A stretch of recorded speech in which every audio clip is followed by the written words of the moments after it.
Good morning. Good morning. This is Charles Coachman, and we are walking our way through the Bible, reading our way through Proverbs, and digging into the book of Luke. I got my little buddy here this morning, Tux, keeping me company. Good guy, purrs like a freight train, and we are just glad that he is part of our lives. He is a mischievous little guy, but he is a loving little boy. If he's not tearing you apart with his claws. If he's not tearing you apart. And every once in a while he does. I'm walking around in shorts and he'll jump into my thigh. Ah! But I love this little guy. We found him in at a home that we were selling for some friends that had been my friend's parents' home, and we were tenting the house, and there was a litter of kittens that they had caught on video, and so we went out and found them. And one of the neighbors actually snagged a couple of them, and we were getting ready to tent the house, so we wanted to make sure that none of the animals got into the house. So little Tux has been with us for a couple years now, and just a bundle of joy for those of us without grandchildren. We got four-legged grandchildren, and that's the way we're going to keep it for a while, I'm guessing. Anyway, let's take a quick look up here. Scott Ricard, good morning, Charles and Tux. Scott, good morning to you. Good morning. Hope it's a beautiful day back in Florida, and just go out and enjoy it. Enjoy it. Gloria Brown, good morning. Good morning to you. Thank you for being here, Gloria. And Kathy Sherritts Carvajal, good morning to you. Good morning to you. Look at that adorable face, that hair, and I can guarantee you mine was straight up today. It was straight up, and I was quite the mess. I will never be as cute as that baby. That's for certain. That's for certain. Let's take a look at shout-outs. Shout-outs. First one is a lady that I've met through Facebook. We are part of a real estate group. She is part of a team that is owned by a friend of mine, and that is Kelly Spencer out of Denver, or in the Denver area, being that they have a big metro area and suburban places right around their towns. And so Kelly is part of the Ben Kinney team back there and has done a terrific job. So Kelly, happy birthday to you. Happy birthday to you. Another is a young lady that I went to school with in Antioch, and that is Amy Hall, and I'm not sure how to pronounce her last name, whether it's Mooch or Mausch, but Amy Hall, happy birthday to you. And if it's your birthday out there, I hope that you have a wonderful birthday. We should be friends on Facebook if it is, so we can give you a shout out. But to all of you, especially Kelly and Amy, happy birthday. Happy birthdays to you both. Enjoy your day. We only get it once a year. Unless you lie about your birthday, then maybe you have it a couple times. But let's just assume that it's one date. And Kelly and Amy, have a wonderful day. I want to keep in mind our friends Weldon and Curtis. I did not hear about anything from either of them yesterday. I know that Curtis was feeling a bit better as far as getting the pain maintained. And Weldon, I just saw him on Facebook for a few moments, but my heart and my prayers go out to both of you guys. to both of you and to whoever is hurting out there, to whoever who needs prayer. I know I've got a couple of friends one day, on Sunday, I believe it was Sunday morning, one of my friends back east slipped on his steps, getting ready to take his wife to a doctor's appointment. He slipped on the steps. They had to call an ambulance to take him in. And then the next day, he's doing okay. He has a concussion, but he's doing good. No brain bleed or anything. And then his wife was in the hospital being cared for that day. So Quadros family, you know who I'm talking about. So I wish you both the best. All right, today we are looking at Proverbs chapter 4 and Luke 13:22 through 35. We're going to be building that foundation, and that is, I was having a conversation with somebody the other day, and I said, I just look at Proverbs as the foundation for our lives, setting a strong foundation. And I've said that many times here, and that's what I believe. I believe that we're getting so much knowledge from those areas, so much understanding, that we have to pick it up and that we have to take it in, absorb it in, be a sponge for this stuff. And I think we all know that. We just need to be a sponge. But I'm going to start with the Father's instruction. Father's instruction, Proverbs chapter 4. Hear, O sons, the instructions of a father, and give attention that you may gain understanding. For I give you sound teaching. Do not abandon my instruction. When I was a son to my father, tender and the only son in the sight of my mother, then he taught me and said to me, let your heart hold fast my words. Keep my commandments and live. Keep my commandments and live. Acquire wisdom. Acquire understanding. Do not forsake her, and she will guard you. Love her, and she will watch over you. The beginning of wisdom is acquire wisdom, and with all your acquiring, get understanding. Prize her, and she will exalt. She will exalt you. She will honor you if you embrace her. She will place on your head a garland of grace. She will present you with a crown of beauty. Hear, my son, and accept my sayings, and the years of your life will be many. I have directed you in the way of wisdom. I have led you in the upright paths. When you walk, your steps will not be impeded, and if you run, you will not stumble. Take hold of instruction. Do not let go. Guard her, for she is your life. Do not enter the path of the wicked, and do not proceed in the way of evil men. Avoid it. Do not pass by it. Turn away from it and pass on.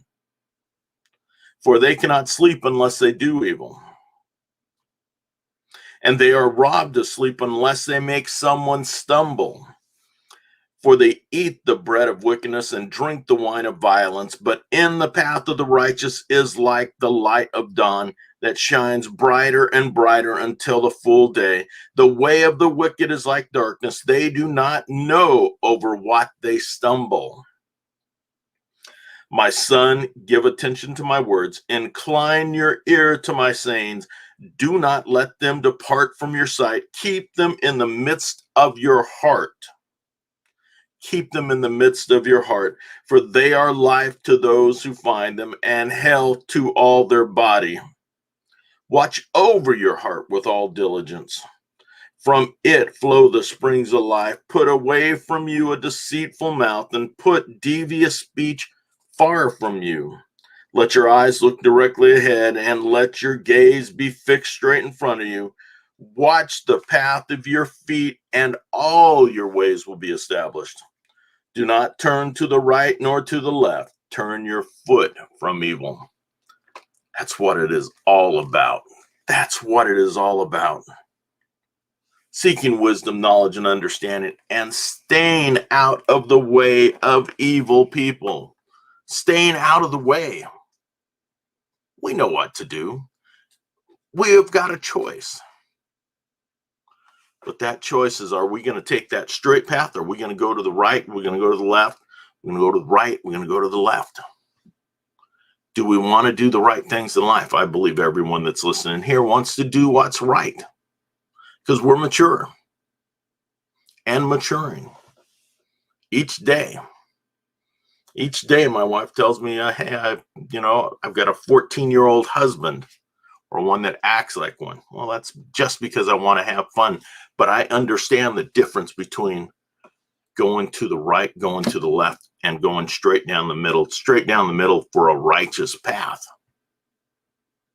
Doing what's right. Not in my eyes.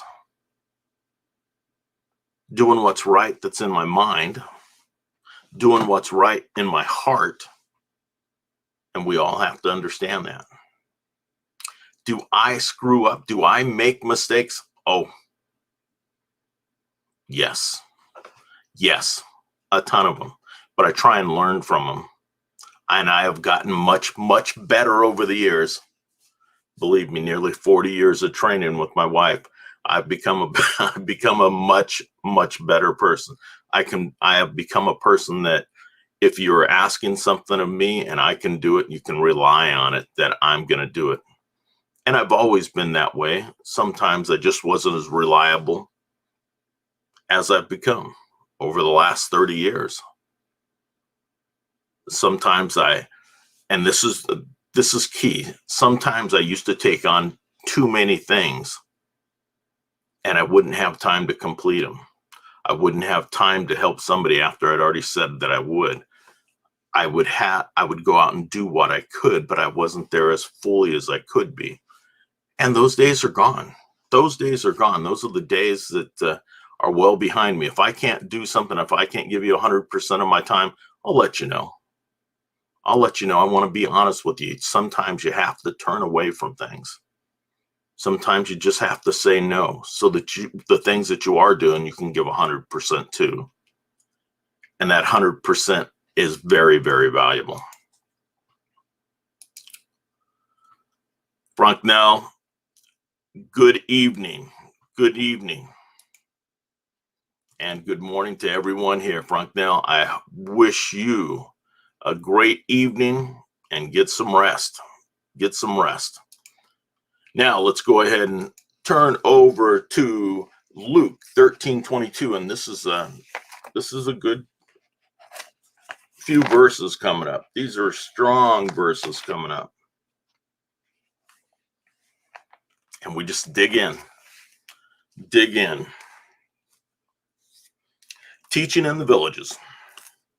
And he was passing through from one city and village to another, teaching and proceeding on his way to Jerusalem. And someone said to him, Lord, are there just a few who are being saved?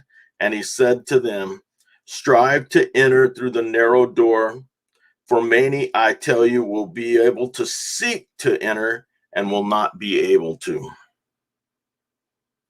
Once the head of the house gets up and shuts the door, and you begin to stand outside and knock on the door, saying, Lord, open up to us, then he will answer and say to you, I do not know where you are from.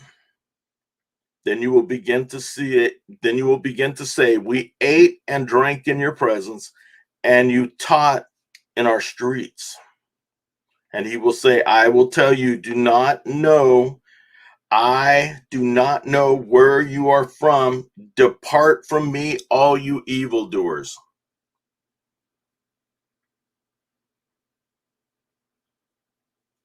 I'm going to read 26 again. Then you will begin to say, we ate and drank in your presence, and you taught in our streets. And he will say, I tell you, I do not know where you are from.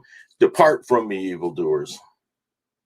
In that place, there will be weeping and gnashing of teeth when you see Abraham and Isaac and Jacob and all the prophets in the kingdom of God, but yourselves being thrown out. and they will come from east and west and from north and south, and will recline at the table in the kingdom of God. And behold, some are last who will be first, and some are first who will be last. Just at that time, some Pharisees approached, saying to him, "Go away, leave here, for Herod wants to kill you."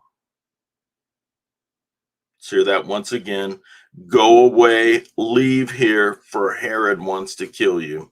And he said to them, Go tell that fox, behold, I cast out demons and perform cures today, and tomorrow, and the third day, I reach my goal. Nevertheless, I must journey on today and tomorrow, the next day, and the next day, for it cannot be that a prophet would perish outside of Jerusalem. O Jerusalem, Jerusalem, the city that kills the prophets and stone those that sent them.